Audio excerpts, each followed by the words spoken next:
कीर्तन संत बाबांच्या सोबत राहायचं. आणि म्हणून वामन बाबाला एक दिवस असं वाटलं, मनामध्ये आलं, आपल्याही गावात, त्या मोह गावामध्ये सप्ताह व्हावा चांगला. कुणाचा? बाबांच्या हस्ते सप्ताह व्हावा. कोणत्या? भगवान बाबांच्या हस्ते. आणि म्हणून त्यांनी सहज बोलता बोलता बाबाला सांगितलं, बाबा माझ्याही जन्मगावामध्ये मला सप्ताह करायचा आहे. पूज्य भगवान बाबांनी सांगितलं, मग अडचण काय? म्हणजे काहीच नाही, तुम्ही यावं लागेल, तुम्हाला यावं लागेल.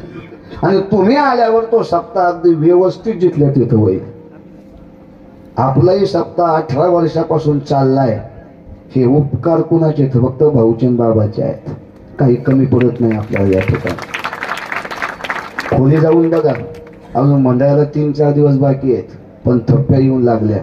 हे तुमच्या आमच्यामुळं नाही, हे कुणामुळं? भाऊ आणि बाबाचे उपकार आहेत. गरीबातला गरीब वर्ग आहे आपल्या या ठिकाणी. हे महाराज आले, प्रताप महाराज, त्या ठिकाणी त्यांचा सप्ताह झाला, आज काला झाला. त्यामुळे गरीब वर्ग आहे या ठिकाणी सगळा. पण तरी सुद्धा वर्गणी देतो. कुणाला घाबरून? भाऊला आणि बाबाला घाबरून देतो त्या ठिकाणी. कसं का होईना, पण त्या ठिकाणी पुरेपूर त्या ठिकाणी वर्गणी भरघोस होती. कारण सप्ताह ऐश्वर्य संपन्न भगवान बाबाचा. त्या सप्त्यातून कुणी नाराज होऊन जातात आम्हा नाही, कारण तो कलंक आपल्याला त्या ठिकाणी लागतो. तसं बाबा, तुम्ही त्या सप्त्याला जर माझ्या गावामध्ये आलात तर सप्ताह चांगला होईल. ते वामन बाबा म्हणतायत भगवान बाबाला. भगवान बाबा म्हणत, ते पाहू आपण. मग नाही बाबा, तसं नाही, मग तुमच्या हातून मला श्रीफळ द्या म्हणजे, कमी सप्त्याला तुमच्या गावात येईल. म्हणून भगवान बाबांनी स्वतःच श्रीफळ घेतलं, नारळ घेतलं आणि वामन बाबाच्या हातात दिलं. भक्त होता त्यांचा. जा म्हटले, हा नारळ घेऊन जा आणि मी सप्त्याला बरोबर येतो म्हटले. वामन बाबांनी नारळ आपल्या गावामध्ये नेलं. सर्व भजनी मंडळ गोळा केलं त्या ठिकाणी. आता भजनी मंडळ 36 नकड्याचं असतं.